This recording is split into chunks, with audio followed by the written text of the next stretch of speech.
According to the unpublished memoirs of Solomon Vance, the package arrived at his residence on Halsey Street on a grey Tuesday in late November 1962.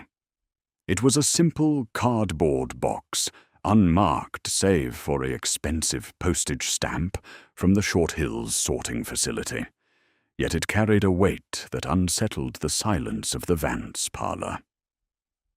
Grace Vance sat in her high-backed armchair, the fire crackling softly in the hearth, watching her husband slice through the brown packing tape with a silver letter opener. There was no return address, no formal correspondence attached to the exterior, just the faint, expensive scent of leather seeping through the seams. Solomon, a man whose expression rarely shifted from a mask of calculated neutrality, paused as he lifted the lid, his dark eyes scanning the contents with a mixture of grim satisfaction and lingering disgust. He did not speak immediately, allowing the mystery of the delivery to hang in the air between them like smoke. The package represented the closing of a circle, a silent confession transmitted through the mail, arriving exactly 3 months after the incident on Springfield Avenue. Inside, nestled in a bed of white tissue paper, lay a pair of women's heels, crafted from pale blue silk and imported leather. The craftsmanship unmistakably European. They were pristine, unworn, and worth more than the monthly rent of most apartments in the Central Ward, a glittering symbol of the wealth that had caused such turmoil earlier that autumn.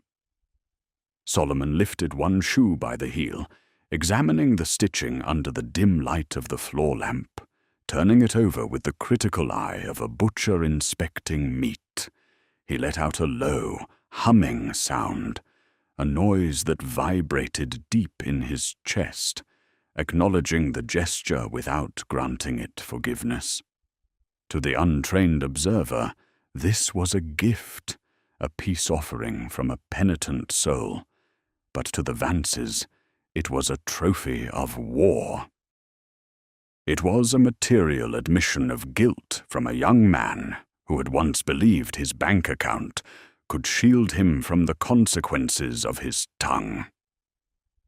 Solomon placed the shoe back into the box with a heavy thud, the sound echoing like a gavel striking a bench. Grace reached forward, her hand trembling slightly, not from fear, but from a profound exhaustion that had settled in her bones since the heat of October. She did not take the shoes out. She only ran her fingers along the edge of the box, tracing the cardboard as if reading Braille. Her husband noted the fatigue etched into the lines of her face, the way the firelight cast shadows under her eyes, highlighting the toll that the last few weeks had taken on her spirit. She had been the one to ask for mercy on that terrible night, pleading for a life when the streets of Newark had demanded blood, and the weight of that decision still rested on her shoulders. She looked at the offering with a gaze that was devoid of triumph, seeing only the wreckage of a young man's arrogance and the necessary violence of the lesson that had been taught. It was a somber moment, stripped of the glory that often accompanies victory, leaving only the cold reality of what had to be done. "A size 7, Solomon said, his voice a gravelly rumble that broke the silence. He remembered. He walked to the mantel, the glass of whiskey in his hand, catching the light, and set the box down between an old clock and a framed photograph of their wedding day. It was a strange artifact for a mantelpiece, a pair of shoes that would never be worn, serving as a permanent monument to a night that never made the police blotter. Outside the window, the wind rattled the panes, carrying with it the distant sounds of the city settling into its winter rhythm, unaware of the quiet transaction that had just taken place within the brownstone walls. Solomon turned back to his wife, his posture relaxing slightly as he recognized the finality of the gesture. There would be no further contact, no legal repercussions, and no retaliation from the wealthy family up the hill. The war, if it could ever be called that, was officially over. Historians of the Newark Underground would later note that the autumn of 1962 was a pivotal moment for Solomon Vance, cementing his reputation not merely as a criminal enterprise, but as a sovereign entity within the city limits. Police records from the era show a distinct lack of incident reports involving the Vance family during this period, a silence that speaks volumes to the tight grip he maintained on the neighborhood's narrative. The arrival of the shoes confirmed what the street gossip had only whispered, that the heir to the Hollister fortune had been broken on the anvil of Vance's will, and the payment for his transgression had been extracted in full. It was a closed loop of cause and effect, executed with a precision that left no fingerprints, no witnesses willing to speak, and only a pair of silk shoes as evidence. The pseudo-documentary trail vanishes after this point, the paper trail going cold, leaving only the oral testimony of those who were present to fill in the gaps.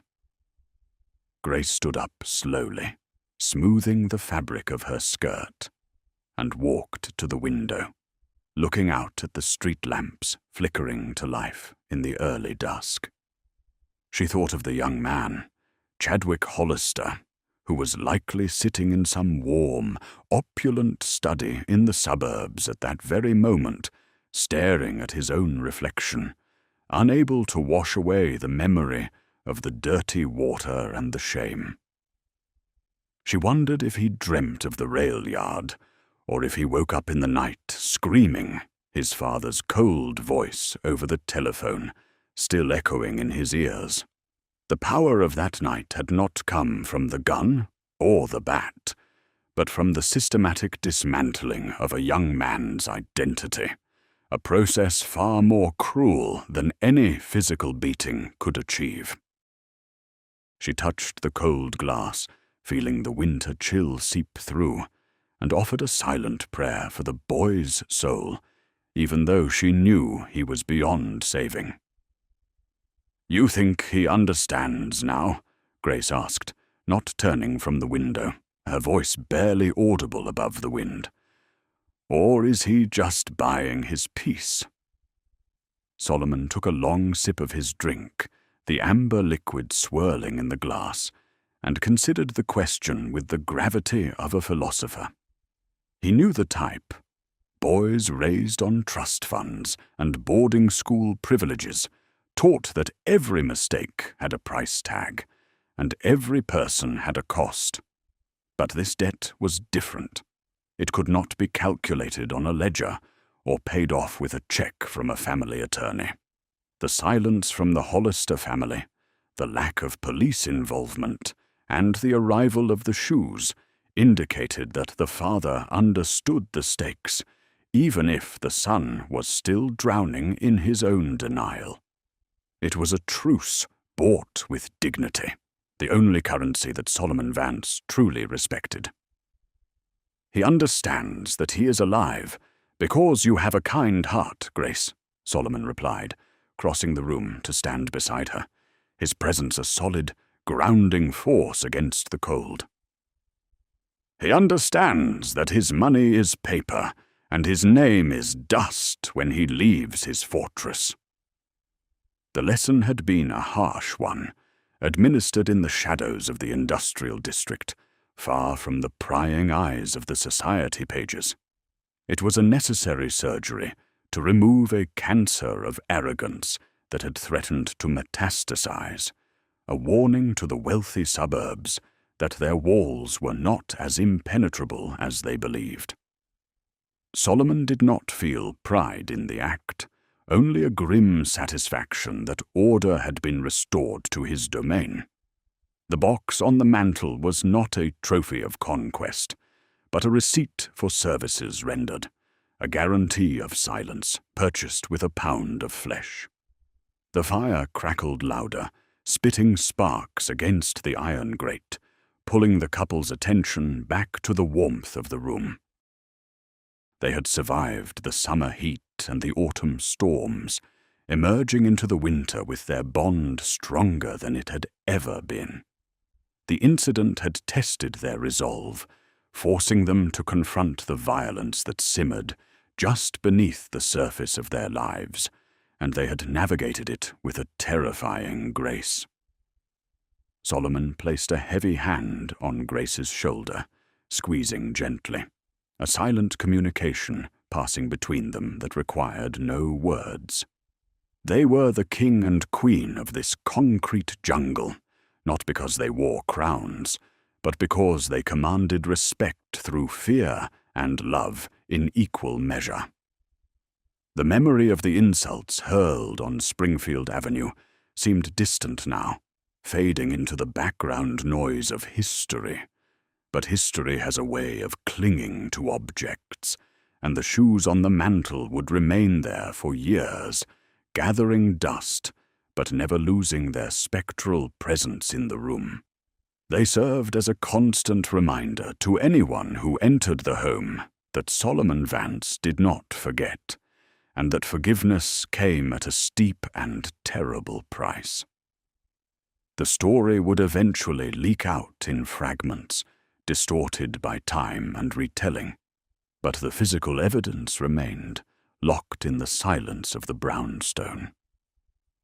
As the night deepened over Newark, the couple turned away from the window, ready to face their dinner, leaving the package behind them. The shoes sat in the flickering light, empty and cold, waiting for a penance that would never truly end. To understand the gravity of the package's arrival, one must rewind the chronology to the suffocating heat of early October, a time when the asphalt of Springfield Avenue radiated waves of distortion that blurred the horizon. Meteorological records for Newark confirm a persistent heat wave that week, trapping the city in a humid vice that seemed to stifle even the church bells. It was on such a day that Solomon Vance emerged from the threshold of his headquarters, dressed in a suit of navy blue serge that appeared impervious to the temperature. He moved with a deliberate, predatory grace, a man who had long ago learned that hesitation was a currency spent only by the poor.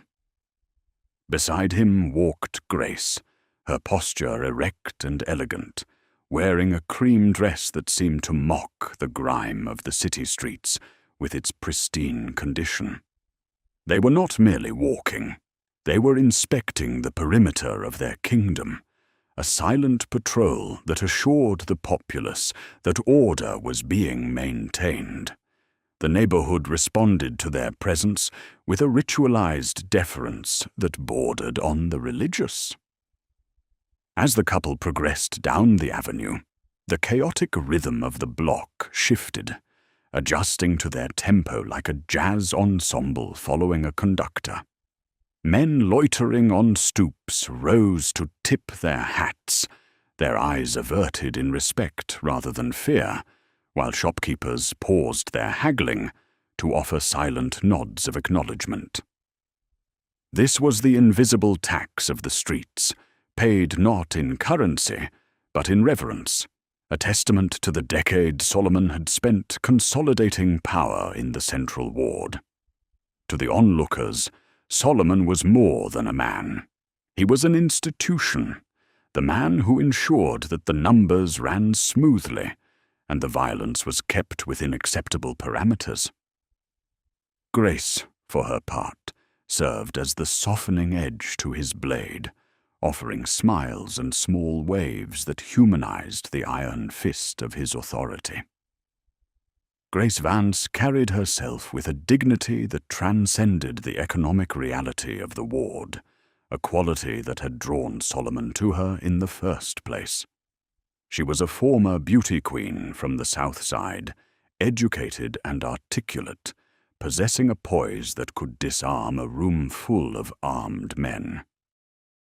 On this afternoon, she clutched a small patent leather purse, her gloved hands steady, despite the oppressive humidity that had melted the makeup off lesser women hours ago.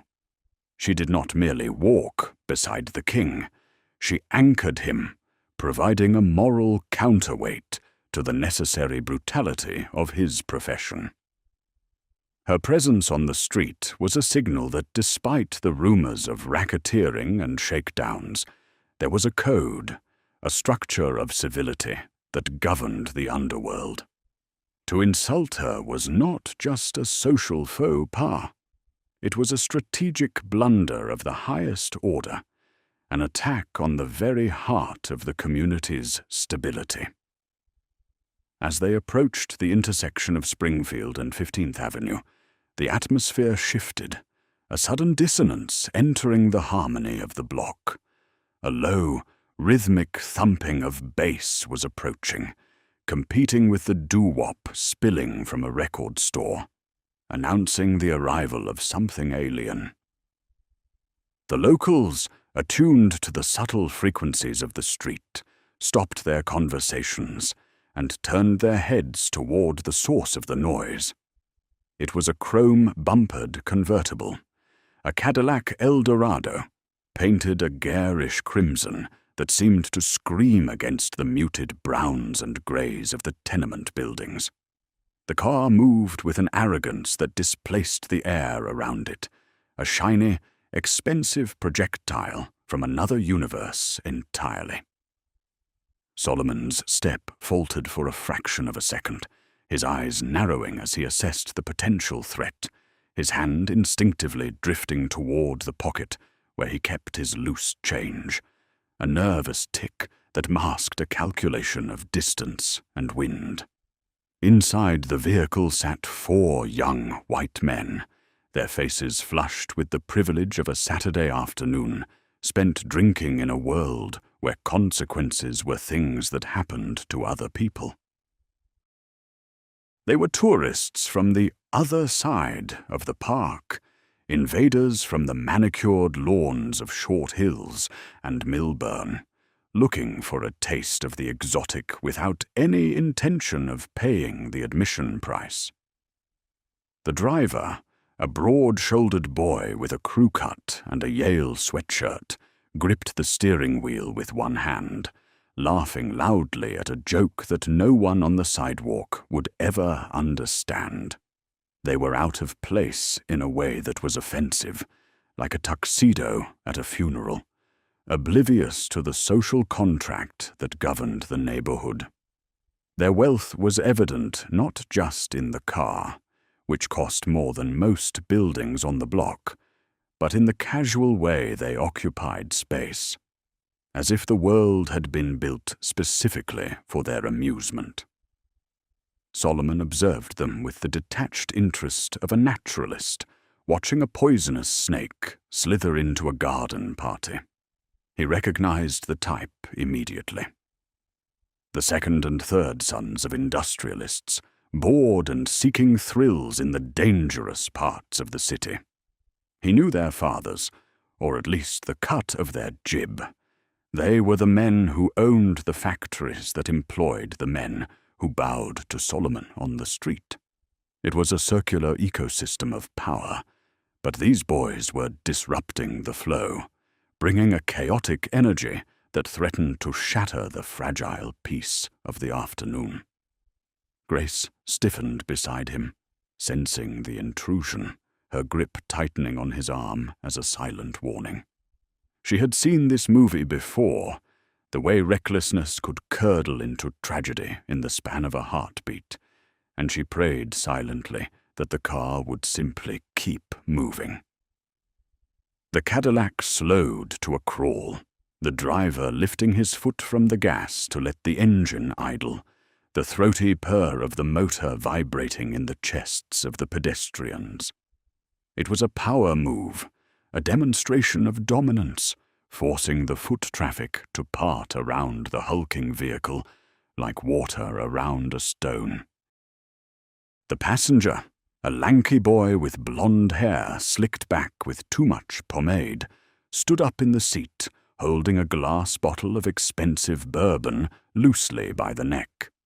He surveyed the crowd with a sneer that curled his lip, his eyes glassy and unfocused, scanning for a target for his pent-up aggression. The air grew heavy with anticipation, the silence of the block punctuated only by the rhythmic clicking of the cooling engine and the distant wail of a siren. The tension escalated, ratcheting up as the realization spread that the visitors were not just passing through. They were hunting. "That's the famous Negro vitality I've read about, huh?" The standing passenger shouted, his voice cracking slightly with drunkenness, projecting his words toward a group of older men playing checkers on a crate. "Looks like poverty to me. Hey, Pops, shine my shoes and I'll give you a nickel." The laughter that erupted from the car was harsh and brittle, a sound devoid of humor, designed to wound. The men at the checkerboard froze, their hands hovering over the pieces, their faces hardening into masks of stone. This was the violation, the breach of protocol that could not be ignored. The street held its collective breath, every eye shifting from the car to Solomon, waiting to see how the king would respond to the jesters who had mocked his court. Solomon stopped walking, planting his feet firmly on the concrete, his face unreadable. He did not shout or gesture. He simply stared at the car, his gaze fixing on the boy standing in the passenger seat. It was a look that carried the weight of 1,000 street fights, a look that had seen men bleed out in alleys and had signed the paperwork to make it happen. The message was clear. "You are in my house now." The air crackled with static, the heat of the day suddenly feeling 10 degrees hotter as the testosterone spiked. Grace pulled gently on his arm, a whisper on her lips, urging him to ignore the provocation, to be the bigger man. But Solomon was not interested in being big. He was interested in being feared. Just as the situation threatened to boil over, the driver of the Cadillac, Chadwick Hollister, turned his head and caught sight of Grace. The dynamic shifted instantly, the aggression pivoting from a general mockery to a specific, predatory focus. He leaned over the steering wheel, his eyes roving over Grace with a lecherous intensity that stripped away her dignity in a single glance. "Now that," Chadwick slurred, nudging his friend, "is a tall glass of water. What's a piece like that doing in a dump like this?" The words hung in the humid air, a slur that transcended mere rudeness and entered the realm of the profane. The street fell deathly silent, the kind of silence that precedes a hurricane. The game had changed, and the stakes had just been raised to a fatal level. Chadwick Hollister, the 20-year-old heir to the Hollister steel fortune, stepped out of the idling Cadillac with the agility that belied his intoxication. He was a tall boy, broad-shouldered from years of rowing at the private academies his father could afford, wearing a tennis sweater that cost more than the monthly rent of the tenement behind him. His face possessed the soft, unmarked features of someone who had never been denied a dessert, let alone a desire. He slammed the car door with a finality that echoed off the brick facades, a declaration of his arrival. According to the testimony of witnesses later gathered by local journalists, Chadwick did not look like a man afraid for his safety. He looked like a hunter who had just spotted a prize buck, oblivious to the fact that he was the one out of his depth. He adjusted his sunglasses, sneering at the crowd that had gathered, treating the tense standoff as his personal theater. The passengers in the convertible, however, did not share his bravado. The blond boy who had earlier hurled the insult now shrank into the leather upholstery, his eyes darting nervously between the silent crowd and the imposing figure of Solomon Vance. Another friend in the back seat, a nervous young man named Percy, tugged at Chadwick's sweater, hissing a frantic warning to get back in the car. They were children of the suburbs, raised on stories of the dark city, and their survival instincts were screaming that they had crossed an invisible line. The atmosphere had grown heavy, the silence of the block pressing against their eardrums like a physical weight. They sensed the trap closing, the walls of the canyon they had driven into suddenly seeming very high and very inescapable. Chadwick shook off his friend's hand with a drunkard's impatience, misinterpreting their fear for cowardice, determined to prove he was the alpha in this concrete jungle. Chadwick advanced towards the couple, his stride loose and swaying, stopping only when he was mere feet from Grace. Up close, the smell of expensive cologne mingled with the sour scent of bourbon, a heady mix that announced his presence before he even spoke. He looked Grace up and down, his gaze lingering on the curve of her hip and the slope of her neck, with an ownership that was repulsive. "You're a long way from the kitchen, aren't you, sweetheart?" he slurred, his voice loud enough to carry to the edges of the crowd. He turned to Solomon, grinning, expecting a laugh, a flinch, or perhaps a bow.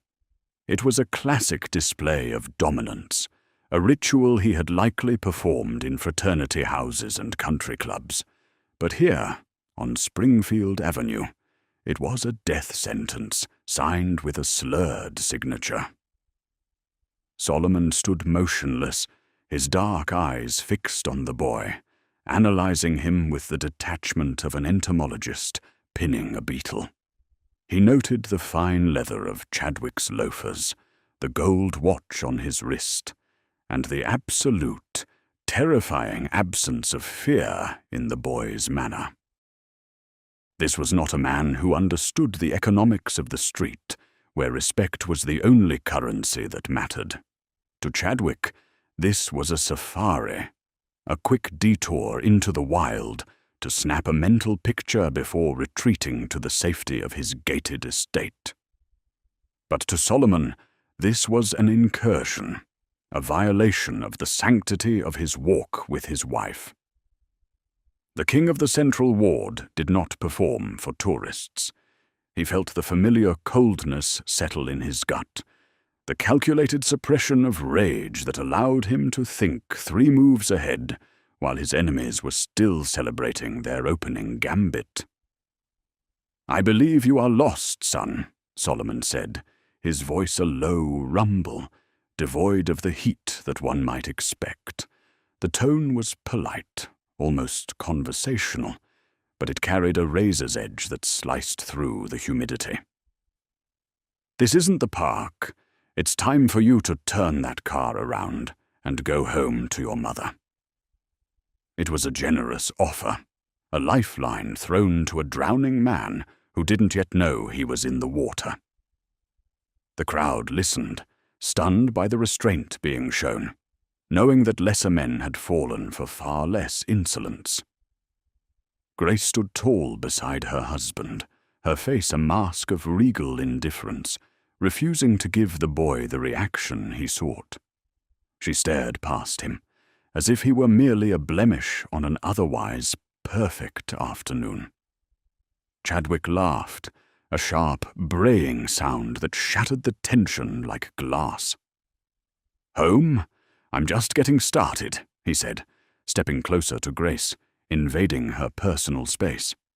He reached out, his fingers brushing the fabric of her sleeve, a tactile violation that caused the crowd to gasp in unison. "I want to know what the price is for an hour," he whispered, loud enough for everyone to hear.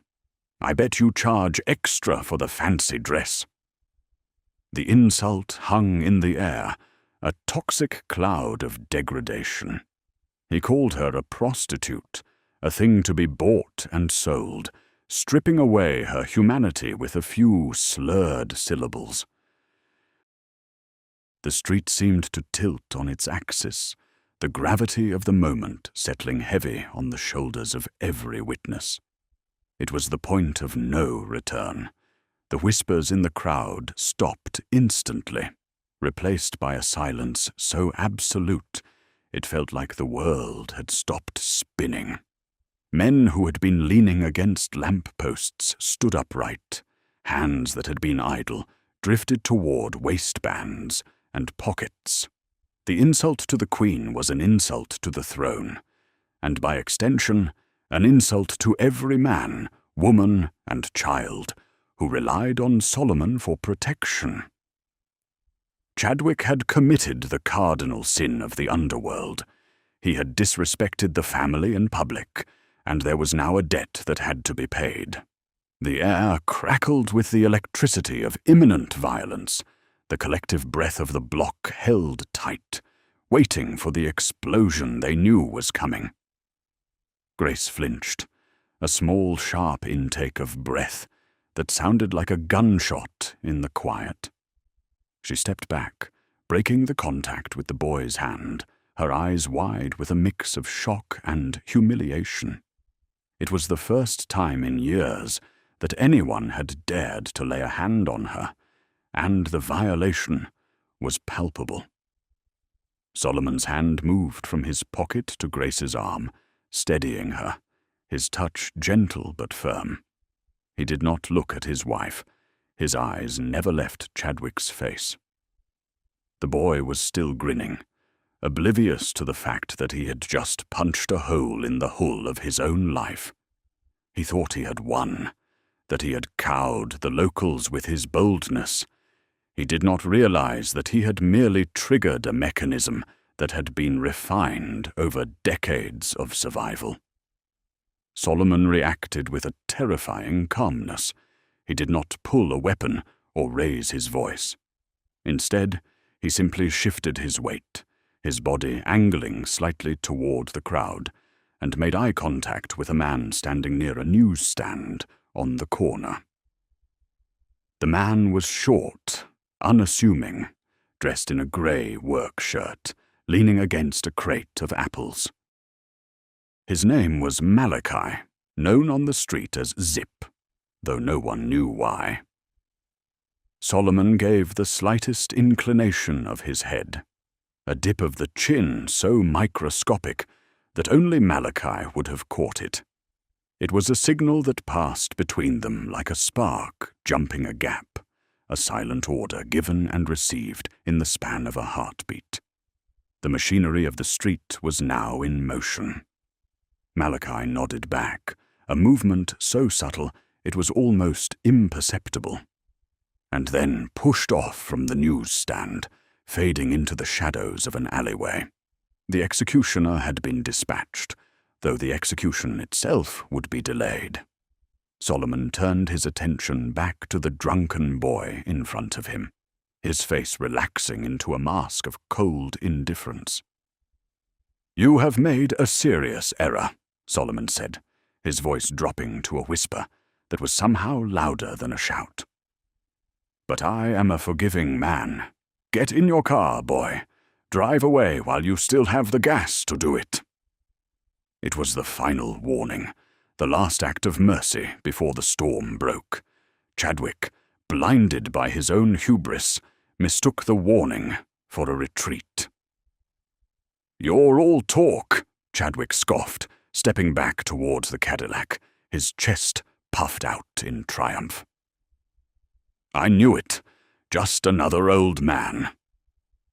He turned his back on Solomon, laughing to his friends, confident that he had established the pecking order.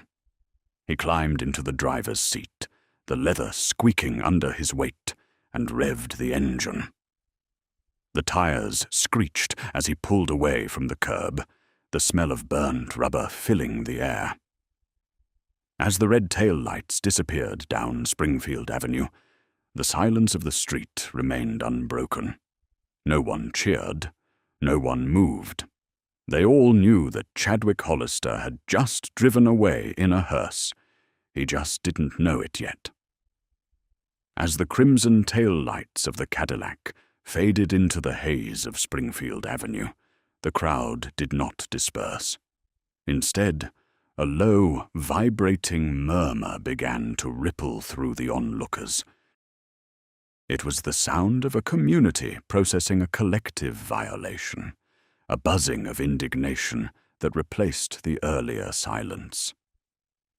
Solomon Vance remained standing on the sidewalk, his hand still resting protectively on Grace's arm, his gaze fixed on the point where the car had vanished.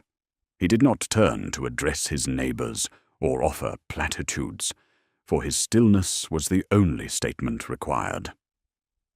The king had been challenged in his own court, and while the intruder had fled, the debt remained outstanding. The heat of the afternoon seemed to intensify, trapping the stench of burnt rubber and the lingering bitterness of the insult in the air, refusing to let the neighborhood forget what had just transpired. The mechanism of retribution had been triggered, and now it was simply a matter of time. Grace turned to her husband, her eyes searching his face for a sign of the volcanic rage she knew roiled beneath his placid exterior. "He is a child, Solomon," she said softly, her voice trembling, not from fear, but from a desperate desire to de-escalate the impending storm. "A foolish, drunk child who does not know the weight of his words." She had seen the signal pass between Solomon and Malachi, a transaction invisible to most, but terrifyingly clear to her. She knew that the rules of the street demanded blood for such a public humiliation, but she also knew that violence, once started, was difficult to stop.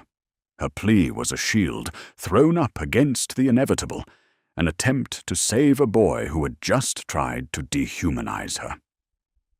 Solomon looked down at her, his expression unreadable, the muscles in his jaw tight.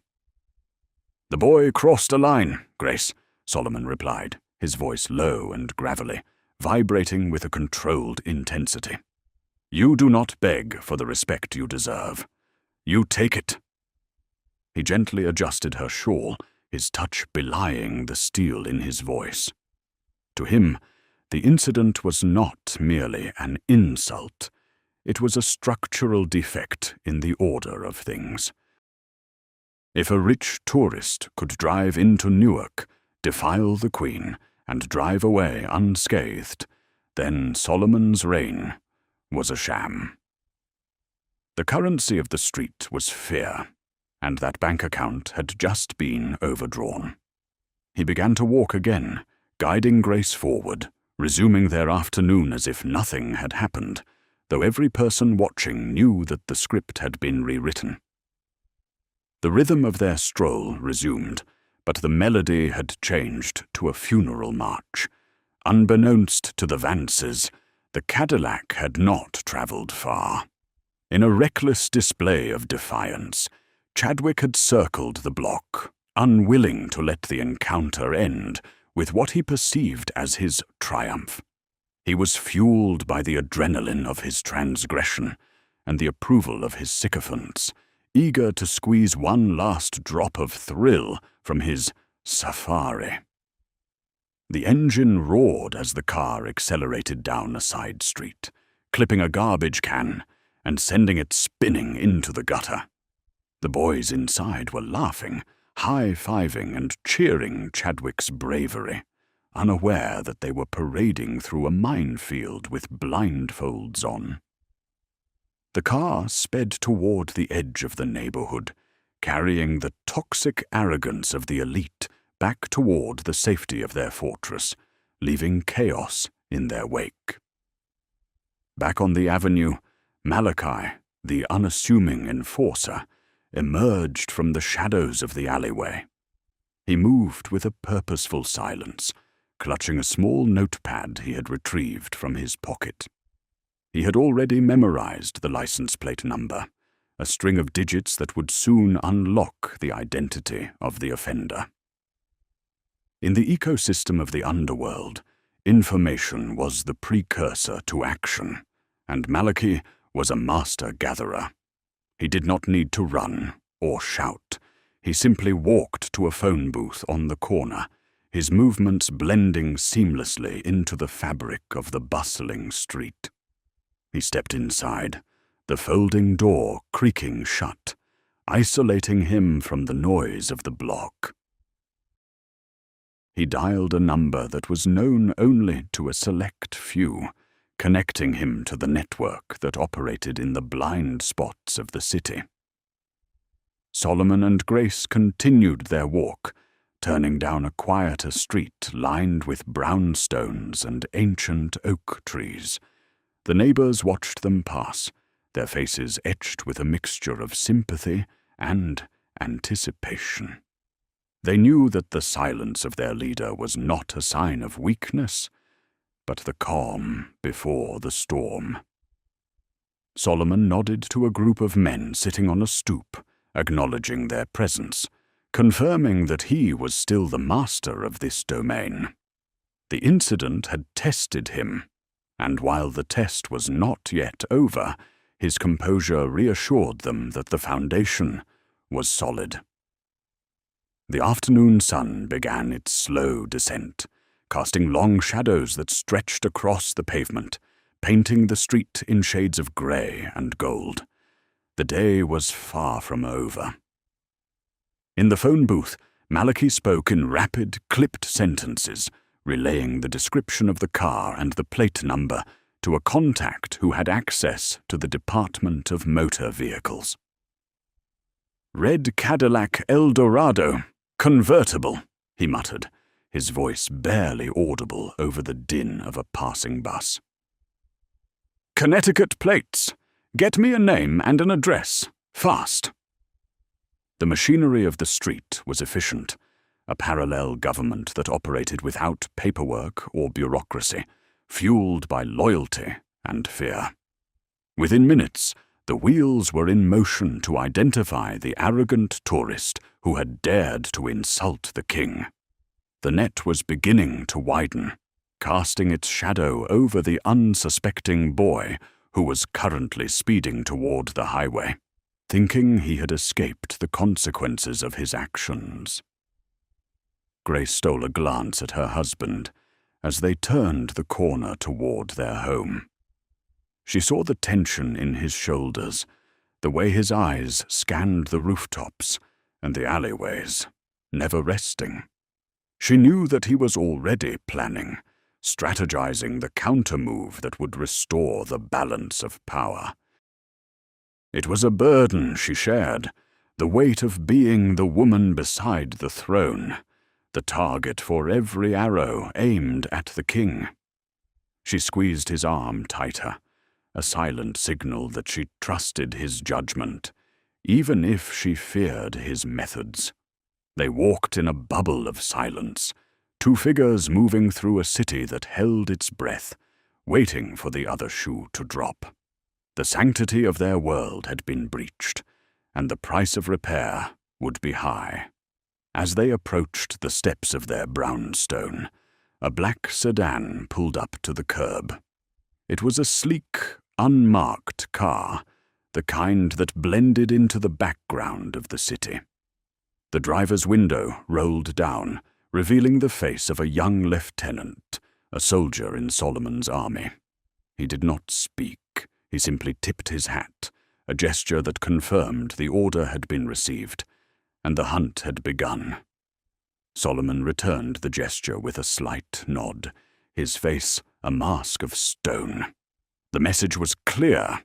The transgression had been noted, the target was acquired, and the sentence would be carried out. There was no need for words. The contract had been sealed in blood and honor. The Cadillac, meanwhile, had merged onto Route 22, heading north toward the lush suburbs of Short Hills. Inside, the air conditioning hummed, a stark contrast to the sweltering streets they had left behind. Chadwick was still buzzing from the encounter, retelling the story to his captive audience, embellishing the details with each iteration. "Did you see the look on his face?" he crowed, slapping the steering wheel. "He didn't know what to do. They're all bark and no bite." His friends laughed nervously, eager to agree, though a lingering unease settled in the pit of their stomachs. They had ventured into the dragon's lair and poked the beast, and while they had escaped with their lives, they could not shake the feeling that they were being watched by eyes they could not see. Solomon opened the heavy wooden door of the brownstone, ushering Grace inside, out of the oppressive heat. The cool air of the foyer washed over them, a welcome relief from the tension of the street. He closed the door behind them, sealing them off from the world, creating a moment of private sanctuary before the storm. "Rest now, Grace," he said, helping her off with her shawl. "I have calls to make." It was a simple statement, but it carried the weight of a declaration of war. The afternoon's humiliation would not stand. The boy would learn that dignity was not a commodity to be traded, but a virtue to be defended with iron and blood. The first act was over, and the second act was about to begin. By the time the sun had dipped below the skyline, painting the smog of Newark in bruised purples and oranges, the machinery of retribution had already identified the target. Police records from the period, cross-referenced with vehicle registration logs from the state of Connecticut, confirm that the red Cadillac was registered to a holding company owned by Hollister Steel. Within an hour of the incident, a network of informants, from parking attendants to off-duty patrolmen, had constructed a dossier on Chadwick Hollister IV. He was a senior at Yale, a legacy admission with a history of disciplinary infractions that had been quietly erased by sizable donations to the university's endowment. This intelligence was relayed to Solomon Vance as he sat in the back room of a private social club on Mulberry Street, the smoke of his cigar curling around a tumbler of scotch. While Solomon reviewed the dossier, Chadwick Hollister was far from the silent, dangerous world of the ward. He had retreated to a basement jazz cellar in the suburbs, a dilapidated venue that the wealthy often frequented when they wished to slum it among the artists they otherwise ignored. The cellar was thick with the smell of cheap drink and expensive perfume, a sensory landscape where Chadwick felt like a conqueror rather than a transgressor. He held court at a sticky table near the stage, surrounded by a new circle of sycophants, eagerly recounting his exploits in the dark heart of Newark. To his audience, the story was a daring adventure, a brush with a world they only knew through sensationalized headlines and cautionary tales from their fathers. "I looked the old man right in the eye," Chadwick boasted, his voice rising above the clinking of glasses and the mournful wail of a trumpet. "I told him exactly what his woman was worth. He just stood there, shaking in his boots." He omitted the silence of the crowd, the fear in his friend's eyes, and the way his own hands had trembled as he drove away. In his retelling, the encounter was a triumph of white privilege over street toughs, a validation of his inherent superiority. The group around him laughed, their applause feeding his ego, wrapping him in a cocoon of false security that would soon be pierced. He was the hero of his own narrative, oblivious to the fact that the story had already been rewritten by the man he had mocked. Solomon, miles away in the quiet intensity of his club, was not laughing. He stared at the photograph of Chadwick that had been procured by his contacts. A candid shot of the boy laughing on a tennis court, looking soft and unprepared for the real world. The king of the Central Ward did not see a formidable enemy. He saw a cancer that needed to be excised before it could spread. He understood that violence was not always the answer. Sometimes, fear was a more effective scalpel. He made a single telephone call to his lieutenant, issuing instructions that were precise and devoid of emotion. The orders were to wait, to let the boy settle into a false sense of victory, and to strike when the isolation of the night could amplify the terror.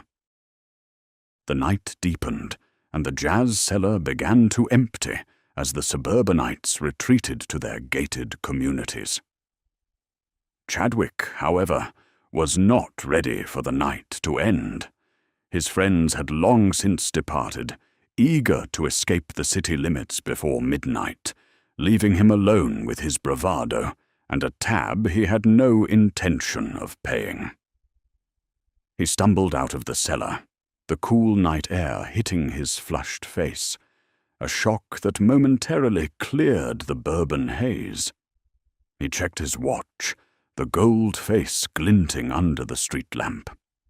It was 2:00 in the morning, the witching hour when the city belonged to the shadows and those who knew how to navigate them. He had overstayed his welcome in the borderlands, a tourist who had missed the last bus back to safety.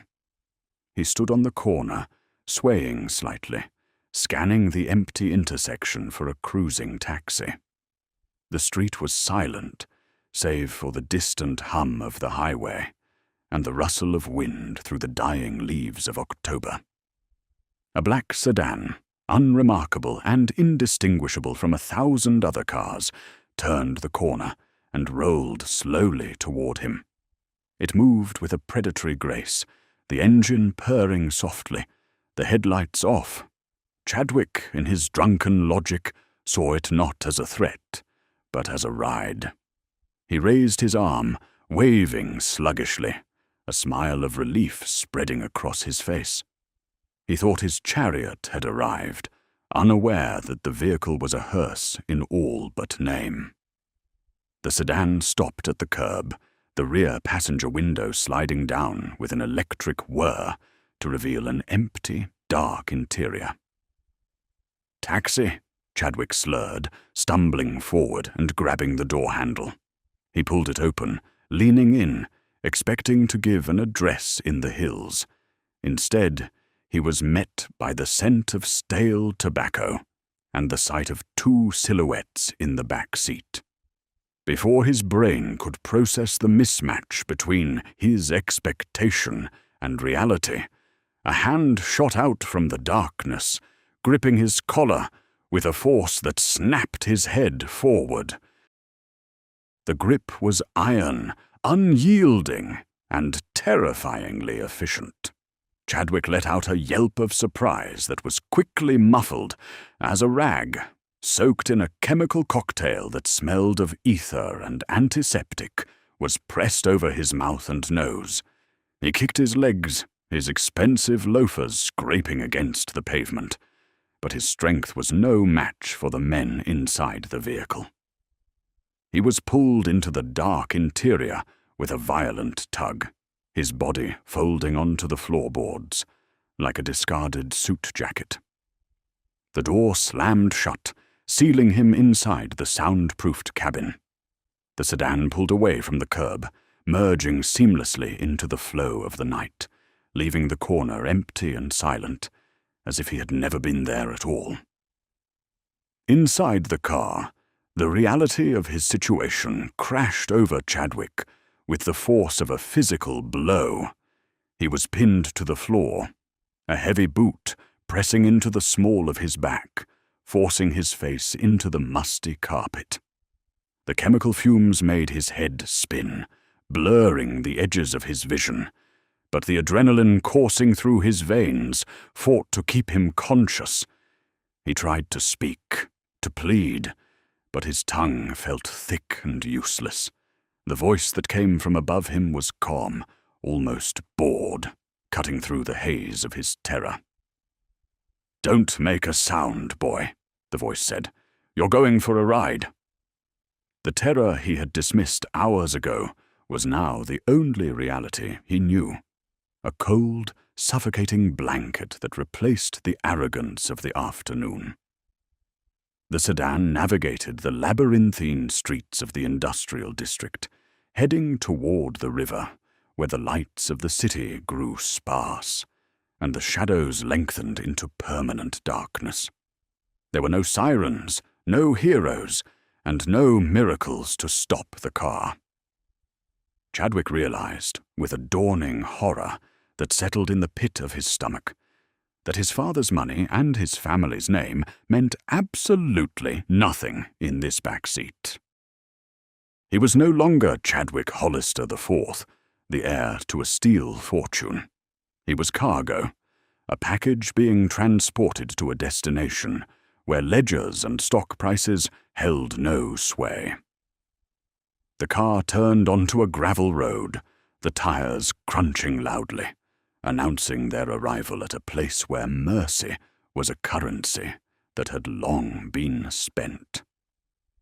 The sedan navigated the crumbling infrastructure of the iron-bound district, moving deeper into a landscape of rusted shipping containers and derelict warehouses that stood like skeletal monuments to a bygone industrial era. Architectural surveys from the 1960s indicate that this sector of Newark was largely abandoned, a forgotten graveyard of commerce where the police rarely patrolled, and the streetlights had not functioned since the war.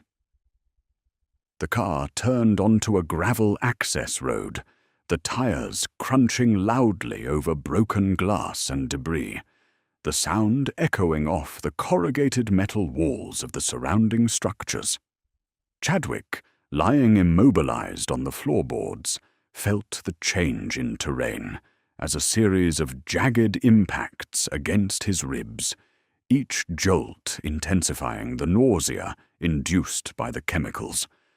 The vehicle rolled to a stop before a massive sliding steel door, which groaned open to admit them into the pitch-black maw of the rail yard terminal.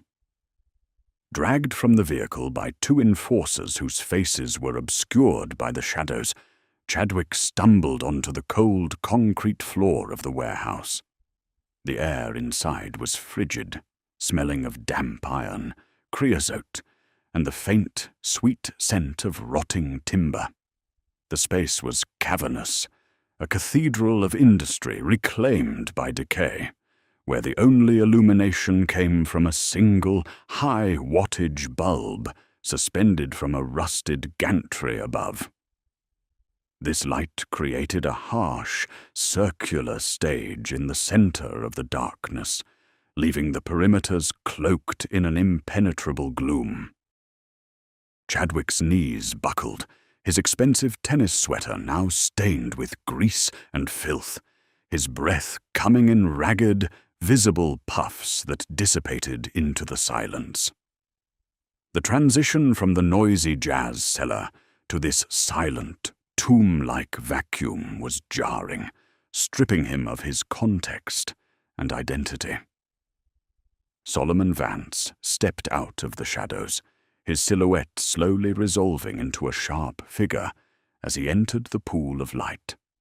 He had changed from his street clothes into a pair of dark work trousers and a white undershirt, the sleeves rolled up to reveal forearms that were corded with muscle and etched with the map of a hard life. He held a heavy, rusted pipe wrench in his right hand, the metal dull and menacing in the yellow light. Solomon did not look like a mob boss. He looked like a foreman conducting a necessary, if unpleasant, maintenance task. He approached Chadwick with a measured, rhythmic stride, the tool tapping lightly against his thigh with each step. The deliberate lack of haste was terrifying, a signal that time was now a resource controlled entirely by the captor. "Chadwick Hollister IV," Solomon began, his voice booming slightly in the acoustics of the empty hall. "Born 1942, expelled from St. Paul's for cheating, readmitted after a donation of $50,000 to the new gymnasium. Arrested for drunk driving in Hartford, charges dropped." He recited the biography with the precision of a prosecutor, reading from a mental dossier that had been compiled in the hours since the incident. Chadwick stared up at him, his eyes wide with disbelief that this man knew the intimate details of his insulated life. The realization that his shield of anonymity had been shattered hit him harder than the initial abduction. He was not just a random victim, but a targeted subject of a thorough investigation. "You think you are untouchable," Solomon continued, circling the boy who had been forced onto a wooden chair in the center of the light. "You think the world is a backyard fence you can climb over whenever you want, but you climbed into the wrong yard." He stopped and leaned down, his face inches from Chadwick's, the smell of whiskey and fear mixing with the industrial staleness. "You disrespected my wife. You called her a thing to be bought. Now, usually, that is a capital offense in my city. A man who insults the Queen forfeits his right to breathe." He raised the wrench slowly, letting the light catch the jagged edges of the metal. Chadwick flinched violently, squeezing his eyes shut, his body tensing for the shattering impact that he was certain would end his life. "Please," he whimpered, the sound small and pathetic against the vast silence of the warehouse. "I didn't mean it. I was drunk. I'm sorry. I'll pay. I have money." The offer of payment hung in the air, a reflexive gesture from a life where every mistake had a price tag. It was the wrong thing to say. Solomon's eyes hardened, the coldness in them dropping the temperature of the room another 10 degrees. He did not swing the wrench. Instead, he brought it down on the arm of the wooden chair with a deafening crack, splintering the wood inches from Chadwick's hand, sending a shower of jagged debris into the air. The noise was a concussion that seemed to rattle the very girders of the building. Chadwick screamed, a raw animal sound of pure terror, falling backward off the chair and scrambling uselessly on the concrete. Solomon watched him with a look of profound disappointment, tossing the wrench aside with a heavy clatter that echoed like a gong. "Money!" Solomon spat, the word dripping with contempt. "You think your father's checks can buy back the dignity you tried to strip from my wife? You think a wire transfer can wash away the filth you spat at her?" He signaled to the shadows, and the two enforcers stepped forward, hauling Chadwick back onto the broken chair, holding him there with grips of iron. The tension in the room escalated to a breaking point, the air thick with the electricity of impending violence. Solomon paced back and forth, his shadow stretching and warping across the floor. "You are here to learn a lesson, Chadwick, a lesson about value. You think you are valuable because of what you own, but out here, value is measured by what you are willing to bleed for." He reached into his back pocket and pulled out a switchblade, the blade snapping open with a metallic snick that sounded like a gunshot in the quiet. He approached the boy, the knife gleaming, and for a moment it looked as though the restraint Solomon had shown on the street had finally evaporated. Chadwick sobbed openly now, his composure completely annihilated, the arrogance of the afternoon dissolved into a puddle of tears and mucus. He was no longer the Yale rower or the steel heir. He was a terrified child confronting the void. "I'm sorry," he choked out again, his voice cracking. "I'm so sorry. She's a lady. She's a queen. I was wrong." The words tumbled out in a desperate, incoherent stream, a frantic attempt to reconstruct the very dignity he had sought to destroy. Solomon paused, the knife hovering, his eyes searching the boy's face for any sign of genuine understanding, but finding only the blind panic of a creature caught in a trap. The enforcers, Zip and a massive man named Titus, stood stoically by the door, their faces impassive masks, as they witnessed the disintegration of a young man's ego. The warehouse was silent, save for the ragged breathing of the captive and the distant, mournful whistle of a train passing on the tracks outside. Solomon looked at the knife in his hand, then at the trembling boy, and then over toward the darkness of the far corner of the room. A decision was being weighed, a calculation of justice versus vengeance. The stakes had been raised to the precipice of life and death, and the next move would determine whether this night ended with a funeral or a far more enduring punishment. The silence stretched, agonizing and absolute.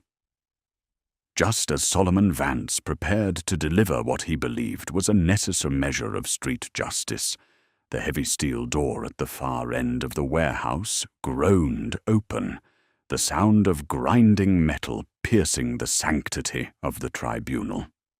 The silhouette of a woman stood framed in the rectangular gap of dim light, her posture erect and unyielding against the backdrop of the foggy night. It was Grace Vance, the very person whose honor had precipitated the evening's violent proceedings, now stepping into the gritty reality of her husband's retribution. She was still wearing the cream dress from the afternoon, though it now seemed out of place amidst the rust and shadow, a vision of refined elegance in a cathedral of industrial decay. Her sudden arrival caused a palpable shift in the room's atmosphere, the tension instantly transforming from a pressure cooker of violence into a suspended state of confusion and awe. Solomon turned sharply, his surprise quickly masked by a protective sternness as he watched his wife walk toward the center of the room. The enforcers, Zip and Titus, stepped back into the shadows, their eyes lowered in respect, recognizing that the arrival of the Queen changed the fundamental rules of engagement. Grace moved with a deliberate grace, her heels clicking rhythmically on the concrete, a sound that seemed to count down the seconds of Chadwick's uncertain fate. She did not rush. She moved with the calm assurance of a woman who knew her authority was absolute in this domain. Her face was illuminated by the hanging bulb, revealing eyes that were not angry, but deeply sorrowful, carrying the weight of a burden she had not asked for, but was forced to bear. "Ellsworth," she said, using her husband's given name, a sign of intimacy that stripped away his title of king and reduced him to a man. Her voice was steady, cutting through the heavy silence like a blade of its own. "This is not the way." She stopped a few feet from the broken chair where Chadwick sat trembling, the switchblade still glinting in Solomon's hand. She looked at the boy, seeing the wet stain on his trousers and the raw terror in his eyes. And instead of satisfaction, she felt a profound sense of disappointment. To her, he was not a monster, but a symptom of a larger disease, a child raised without the antibodies of morality or empathy. "Go back to the car, Grace," Solomon commanded, though the edge had gone out of his voice, replaced by a weary fatigue. "This is man's work. It is dirty work." He tried to shield her from the sight of the brute force he was about to deploy, attempting to maintain the illusion that his violence was a separate sphere from their domestic life. But Grace did not obey. She stood her ground, her gaze shifting from the terrified boy to her husband, her expression unyielding. She knew that violence, once let loose, would stain them both, and she was not willing to let this foolish boy become a permanent mark on their souls. "He is a boy, Solomon," she argued, her tone firm, but not disrespectful. "Look at him. He is terrified. He is weeping like a child who has lost his way." She gestured toward Chadwick, whose head hung low, his body shaking with silent sobs. "If you harm him, if you break his bones or take his life, what does that prove? It only proves that you are the savage he believes you to be. It proves that his prejudice is right." Her argument was a psychological scalpel, dissecting the premise of the beating before it could begin.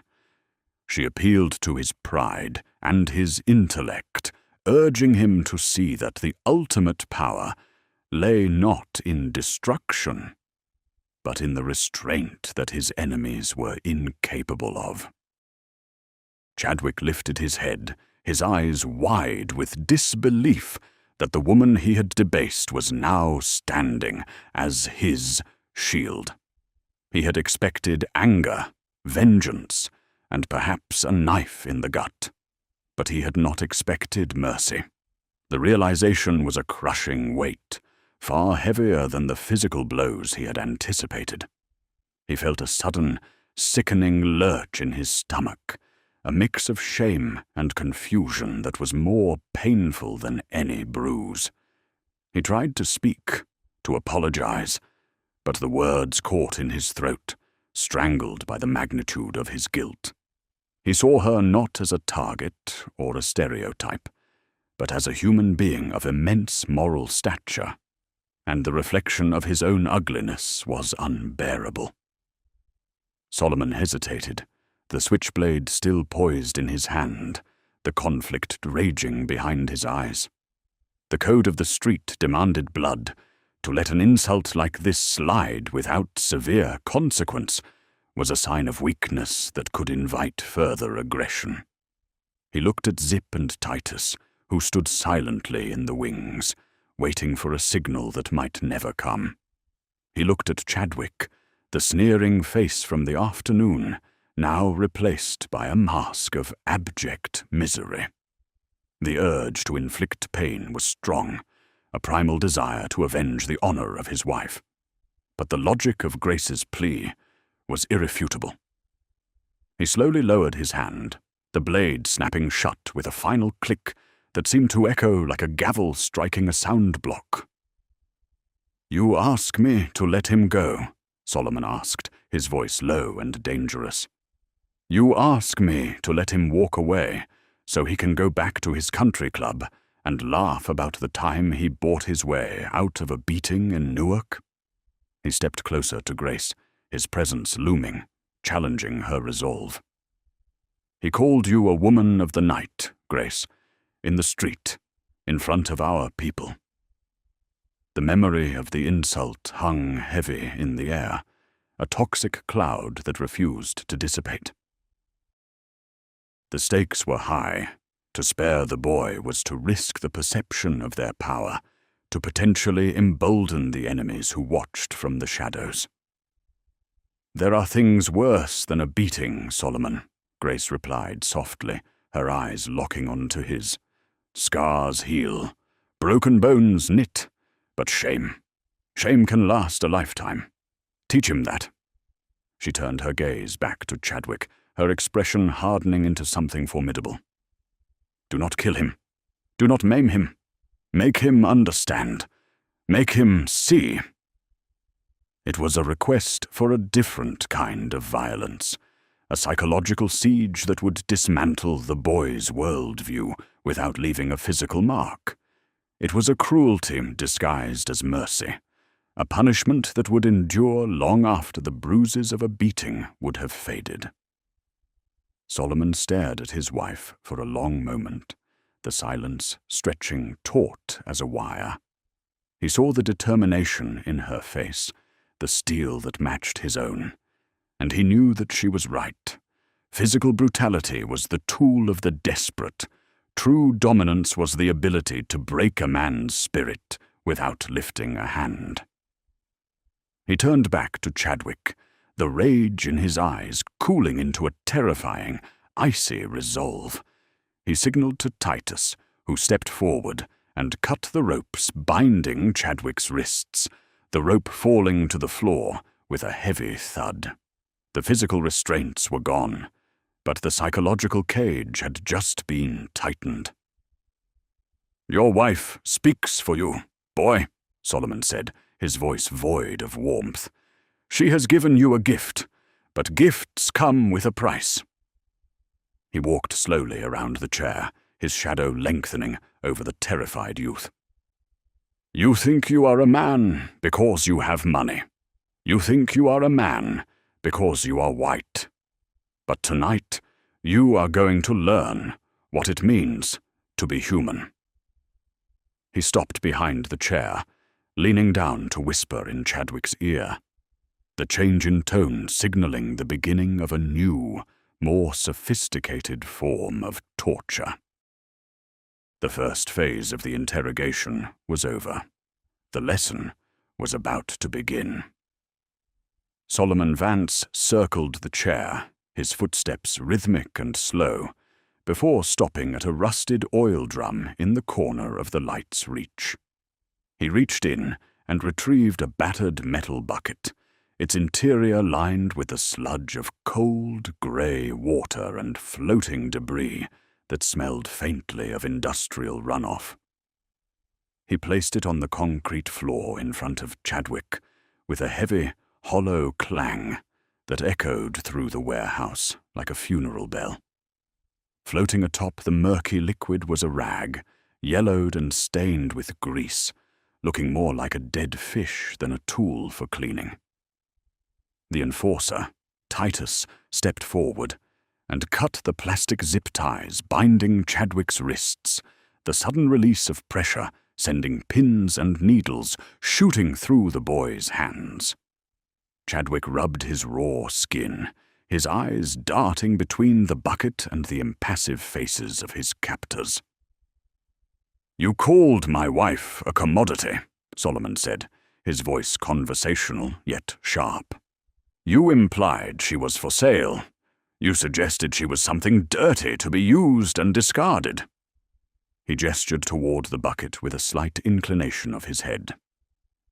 "We are going to test that theory." He pointed to Grace's shoes, pale blue heels that were now dusty from the walk through the warehouse. "Clean them," Solomon commanded. The order was simple, but the implication was seismic. It was a demand for submission, a ritual designed to invert the racial and social hierarchy that Chadwick had relied upon his entire life.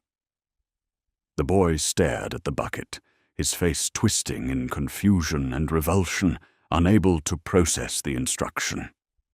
Chadwick remained frozen, his privileged mind refusing to compute the command. He was a Hollister. He did not scrub floors or shine shoes. That was work for the help, for the people his father paid. I can give you money," he stammered, his voice cracking. "I can write a check, $5,000. 10,000. He was trying to buy his way out of the humiliation, treating the situation as a transactional error that could be corrected with sufficient funds. Solomon did not raise his voice. He simply snapped his fingers, and Titus moved with lightning speed, grabbing Chadwick by the back of the neck and forcing him down. The pressure was immense, driving Chadwick to his knees on the cold concrete, the impact jarring his spine. "You don't seem to understand, boy," Solomon whispered, leaning close. "Your money is no good here. This is a cashless transaction." He watched as Chadwick knelt before the bucket, the reality of his situation finally breaching his defenses. The boy was shaking, his hands hovering over the water, reluctant to touch the grime. "Pick up the rag," Grace said, her voice cutting through the silence. It was the first time she had spoken directly to him since entering the warehouse, and her tone carried a weight of authority that was impossible to ignore. She stood over him, a figure of judgment, her expression one of sorrowful sternness. With a trembling hand, Chadwick reached into the icy water and fished out the rag. It dripped onto his expensive tennis sweater, leaving dark, wet stains that spread like ink blots. He felt the grit against his fingers, a sensation entirely foreign to his manicured existence. He looked up at Grace's shoes, seeing the scuffs and dust of Newark clinging to the Italian leather. Slowly, agonizingly, he began to wipe the toe of her left shoe. The motion was mechanical, jerky, and filled with a deep, visceral shame. He was performing the ultimate act of subservience, kneeling before the very people he had mocked hours earlier, reduced from a conqueror to a servant in the span of a single afternoon. "Harder," Solomon commanded, his voice bored. "You missed a spot on the heel. Do it right." He stood with his arms crossed, watching the boy work with the critical eye of a foreman. Every few seconds, he would adjust his footing, the sound of his shoes scraping the floor, adding a percussive rhythm to the silent torture. Chadwick scrubbed harder, the grey water turning the leather a muddy brown before he could wipe it away. The smell of the rags filled his nostrils, a mixture of oil and filth that made his stomach churn. He fought the urge to vomit, knowing that any sign of weakness would only prolong the ordeal. "Tell me what you see," Solomon said, crouching down to Chadwick's level. "Look at the shoe. Look at the leather." Chadwick paused, his breath coming in ragged gasps. It's clean," he whispered. "No," Solomon corrected. "Look at the reflection. What do you see?" Chadwick squinted, his eyes blurred with tears. In the polished surface of the wet leather, he saw his own distorted face, a pale, terrified mask looming out of the dark polish. "I see. Myself," he choked out. "Exactly," Solomon said. "You are seeing yourself for the first time, on your knees, in the dirt, where you belong." The humiliation was a physical weight, pressing down on Chadwick's shoulders, crushing the air from his lungs. He was not just cleaning a shoe. He was being forced to scrub away his own identity, the carefully constructed facade of the superior aristocrat. He worked on the other shoe, his hands raw from the cold water and the rough fabric. He could feel the eyes of the enforcers on his back, the silent judgment of the room settling over him like a shroud. The arrogance that had fueled him on Springfield Avenue had evaporated, replaced by a cold, hollow dread. He was learning that dignity was not a birthright, but something that could be stripped away in an instant by those who possessed real power. "Enough," Grace said finally, her voice weary. She pulled her foot back, looking down at the shoe. It was cleaner, though streaked with the residue of the dirty water.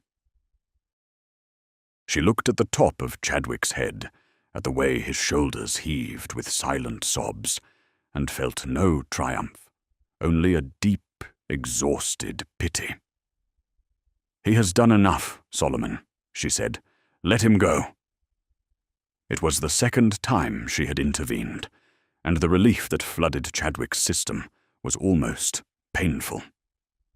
He sat back on his heels, his hands dripping, his head bowed, waiting for the release that had been promised. Solomon stood up, towering over the broken boy.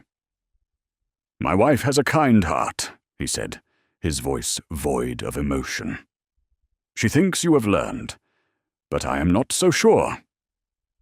He walked over to a crate sitting near the wall and picked up a black rotary telephone that had been sitting there, its long cord snaking into the darkness.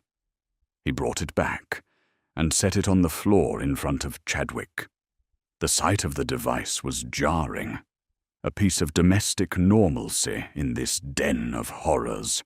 "You said your father would pay anything," Solomon said, the challenge returning to his voice. "You said he would save you. Prove it." Chadwick stared at the phone, a lifeline appearing in the abyss. He looked up at Solomon, hope flickering in his eyes for the first time in hours. "I can call him?" he asked, his voice barely a whisper. "He will pay you whatever you want. He will make this go away."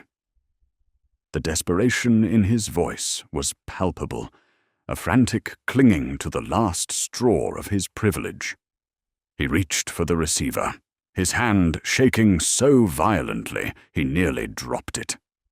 He believed, with the certainty of a child, that his father could fix anything, that the mere sound of the Hollister name could command the winds to stop blowing and the earth to stop shaking. Solomon nodded, stepping back to allow the boy some privacy, though the circle of light ensured there was nowhere to hide. "Go ahead," he said. "Call him. Tell him where you are. Tell him who has you." He watched as Chadwick dialed the number with fumbling fingers, the rotary dial clicking and whirring in the silence. The phone began to ring, the sound shrill and intrusive in the warehouse. One ring, two rings. Chadwick closed his eyes, praying for the voice that had always been his shield. But he did not know that Solomon Vance had already made a call of his own earlier that night, a strategic move that would ensure the final lesson of the evening would be delivered not by the King of Newark, but by the King of Steel himself. The trap was set, and the executioner was about to be unmasked. The ringing on the other end of the line seemed to stretch into an eternity, each pulse a hammer blow against Chadwick's fraying nerves. He gripped the black receiver with white-knuckled desperation, his entire being focused on the distant connection to his fortress of privilege. Then, a click severed the silence, followed by a groggy, irritated voice that sounded thick with sleep. "Hello? Who is this?" It was the voice of Hollister Sr., a man accustomed to calls of import, but unaccustomed to being woken at 3:30 in the morning. Hearing that voice, Chadwick's defenses collapsed entirely.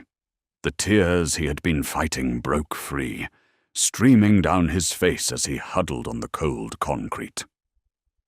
"Dad!" Chadwick choked out, his voice cracking and small in the vastness of the warehouse. "Dad, it's me. It's Chadwick." There was a pause on the line, a heavy silence that felt like a held breath.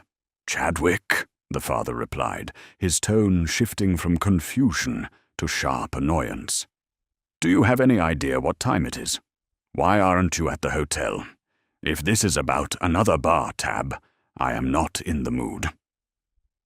The dismissal was casual, a reflex of a father who viewed his son as a series of problems to be managed, rather than a person to be loved. Chadwick shook his head frantically, even though his father could not see him. "No, Dad. Listen to me," he pleaded, his words tumbling over one another in a rush of panic. "I'm in trouble. Real trouble. I'm in Newark. I messed up. I insulted some people. They have me, Dad. They have me in a warehouse." He tried to convey the gravity of the situation, the rust and the blood and the terror, but the words sounded inadequate. He waited for the explosion of protective rage, the threat of lawyers and police captains that would surely bring the walls of this prison crashing down. He waited for his father to be the father he had always paid to be. "Who has you?" the father asked, his voice suddenly dropping, the sleep evaporating to reveal a cold, calculating edge. Chadwick hesitated, looking up at Solomon Vance, who stood like a statue in the shadows, watching the spectacle with eyes that held no mercy. "Solomon Vance," Chadwick whispered into the receiver. He runs things here." The name hung in the air, a key that unlocked a different level of the conversation. On the other end of the line, the elder Hollister's breathing changed, becoming shallow and rapid. He knew the name. He knew what it meant to have his son in the hands of a man who operated outside the laws that usually protected men like them. Without a word, Solomon reached out and took the receiver from Chadwick's trembling hand. The boy offered no resistance, his hope hanging by a thread as he watched his lifeline being severed. Solomon held the phone to his own ear, his posture relaxed, his voice shifting from the street-hardened growl to a tone of polite, corporate menace. "Mr. Hollister," Solomon said smoothly. "This is Solomon Vance. Your son is sitting on the floor in front of me." He paused, letting the image settle in the industrialist's mind. "He has had a difficult night. He made some very poor choices on Springfield Avenue this afternoon." "I know who you are, Vance," the father's voice came through, stripped of its earlier grogginess, and now vibrating with a controlled, desperate anger. "If you touch a hair on his head, I will have the governor on the phone within the hour. I will burn your entire operation to the ground."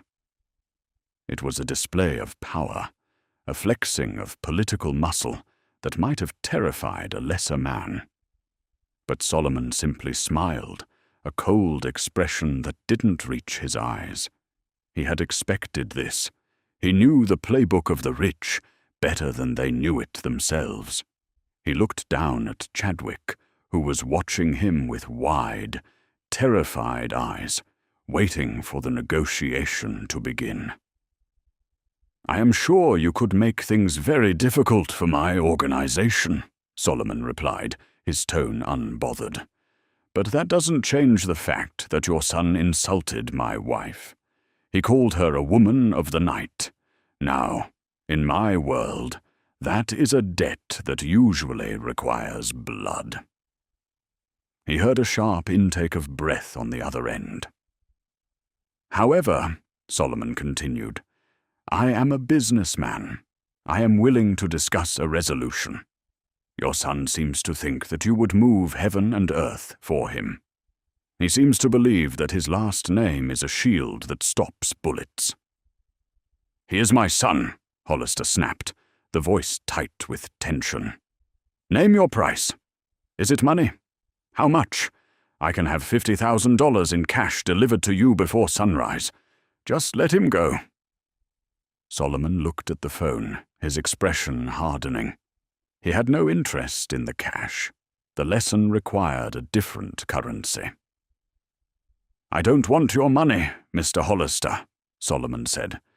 "I want to know if your son's assessment is correct. Is he a prince or is he just another liability?" "What are you talking about?" the father demanded, his patience fraying. Solomon's voice dropped to a whisper, a deadly serious instrument that cut through the static. "I happen to know that the merger with the Pittsburgh Consortium is set to close on Tuesday. I know that your board is nervous about exposure. I know that one scandal, one whisper of a racial incident involving your heir, could collapse the stock price." He let the silence hang for a heartbeat. "So I ask you, Mr. Hollister, strictly between us, if the choice is between your son's dignity and your company's valuation, which one do you pick?" There was a long, agonizing silence on the line. It stretched for 5 seconds, then 10, then 20. Chadwick stared at the phone, his heart hammering against his ribs, mouthing the word "Dad" over and over again. He waited for the defiance. He waited for his father to tell this gangster to go to hell, to assert that family was more important than any merger. But the silence was heavy, thick with calculation. It was the silence of a ledger being balanced, of a cost-benefit analysis being run on a human life. Solomon watched the realization dawn in Chadwick's eyes before the father even spoke. "Keep it quiet," the father said finally, his voice hollow and devoid of the warmth that had defined their earlier interactions. "If this gets into the papers, if there is a scandal, I cannot have that right now. Do what you have to do to make it go away. Just keep my name out of it." The betrayal was absolute. The line went dead with a decisive click, leaving Chadwick staring at the black plastic receiver in Solomon's hand. The dial tone hummed, a monotone drone that signaled the end of his world. He was not a prince. He was not even a son. He was a line item, a potential loss on a quarterly report, and his father had just signed the release forms. Solomon slowly placed the receiver back on the cradle, the sound echoing like a gavel in the courtroom. He looked down at the boy, who sat motionless, his face blank with shock. "You hear that?" Solomon asked softly. "That is the sound of your inheritance evaporating." He reached into his pocket and pulled out the thick wad of cash they had taken from Chadwick's wallet earlier in the evening. He tossed it into the air, the bills fluttering down around the boy like confetti at a parade for a war. No one had won. "Take your money," Solomon said. "It is the only thing that has ever truly belonged to you, and now you know its value." Solomon Vance turned his back on the boy, signaling to Titus and Zip with a lazy wave of his hand that the proceedings were concluded. The enforcers moved in, hauling Chadwick up by his armpits, his legs dangling uselessly beneath him like a marionette whose strings had been cut. The warehouse, once a chamber of horrors, now seemed indifferent to his presence, the shadows reclaiming the space where the drama had unfolded. Chadwick did not struggle. He was hollowed out, a shell of the arrogant youth who had driven into Newark, seeking a thrill. He was dragged toward the steel door, the heavy thud of his expensive loafers scraping against the concrete, marking the final movement of his nocturnal symphony. "Get him out of here," Solomon commanded, his voice already drifting toward the mundane concerns of the morning. "Drop him at the border, 96th Street." He did not look back as the door groaned open, admitting a gust of cold, damp air that swirled around the departing figures. Grace stood beside him, her hand finding his in the dim light, a silent anchor in the turbulent sea of their existence. They watched the boy being loaded into the black sedan, a lump of flesh and shattered pride, destined to be returned to the world that had made him. It was a quiet exit, devoid of the fanfare or violence that usually accompanied such events, a testament to the precision of the king's justice. The drive to the border was a journey through the veins of the city, a transition from the gritty reality of the ward to the antiseptic order of the suburbs. Chadwick sat in the back seat, shivering uncontrollably, the remnants of the dirty water and the crushing weight of his father's betrayal mingling in his senses. He stared out the window, watching the flickering neon signs of Newark give way to the dark, silent facades of the industrial parks. The enforcers did not speak, their silence a more effective torture than any physical blow could have been. They were merely the chauffeurs for a ghost, ferrying him back to a life that he would never truly inhabit again. The sedan came to a halt at the intersection of 96th Street and Park Avenue, the invisible line that separated the jurisdiction of the street from the domain of the high-rises. The door was opened, and Chadwick was unceremoniously shoved out onto the pavement. He stumbled, falling to his hands and knees on the cold asphalt, the impact jarring but registering as a distant sensation. The door slammed shut behind him, the engine revved, and the black car disappeared into the pre-dawn gloom, leaving him alone in the silence. He was back in his world, but the coordinates of his soul had been permanently shifted.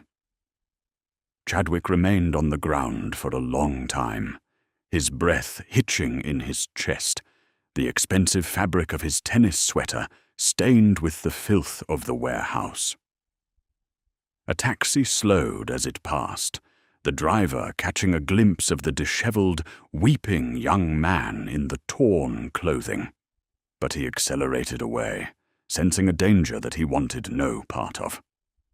Slowly, agonizingly, Chadwick pulled himself up, clutching a lamp-post for support. He looked north, toward the Plaza Hotel, where his suite waited, but the distance seemed insurmountable. He began to walk, a broken figure shambling through the grey light of dawn, his mind replaying the sound of the dial tone over and over again. According to social registries from the following spring, Chadwick Hollister IV withdrew from Yale University, citing personal health reasons, a euphemism that papered over the cracks that had formed that night in October. He returned to his family's estate in Connecticut, but was rarely seen in public circles again. Friends from the country club whispered that the boy had changed, that the fire had gone out of his eyes, replaced by a haunted, vacant stare. He had gotten his freedom, but he had left his soul in that warehouse. The lesson had taken root, not as a scar on the skin, but as a cancer in the spirit. Thanksgiving dinner that year was a somber affair at the Hollister mansion, documented only by the silence in the minutes of the household staff. Chadwick sat across from his father at a table that stretched for 20 feet, the silverware gleaming under the light of 3 crystal chandeliers. They did not speak of the merger, nor of the phone call that had saved a fortune and cost a relationship. The father talked of stocks and board elections, his voice a monotone drone that filled the room, but touched nothing. Chadwick pushed food around his plate, unable to meet the eyes of the man who had traded him for a stock tip. They were strangers bound by a secret, rotting from the inside out. Back in Newark, life resumed its relentless rhythm, indifferent to the trauma of the rich. The autumn leaves were swept away by the winter winds, and the snow came to cover the grime of Springfield Avenue in a blanket of white. Solomon and Grace Vance returned to their Sunday walks, their presence a constant reassurance to the neighborhood that order had been restored. The incident was never spoken of in the open, but it lingered in the collective memory of the block, a story passed down in hushed tones. The shoes remained on the mantel, a silent testament to the night the king chose mercy over blood, and in doing so, delivered a far more devastating blow. Solomon Vance stood at the window of his brownstone, watching the snow fall on Halsey Street. He felt old, the weight of his crown heavy on his brow, but he felt a profound sense of peace. He had defended his honor, protected his wife, and dismantled an enemy without firing a shot. He took a sip of his whiskey, the warmth spreading through his chest. "The cobbler is good tonight," he said, turning to Grace with a small, genuine smile. "We should go out next week. I hear they have peach cobbler down at the diner that is worth the walk." Grace smiled back, the tension of the past months finally dissipating from her shoulders. She took his arm, leaning her head against his shoulder. "You are a hard man, Ellsworth," she whispered, using his given name. "But you are a good one." They stood together in the warmth of their home, two figures against the cold, a king and queen who had weathered the storm. Outside, the city slept under a layer of white, clean and quiet, waiting for the sunrise that would reveal a world that was, for the moment, at peace. And somewhere in a high-rise apartment, a boy stared at his reflection, knowing that no amount of money could ever wash his hands clean again.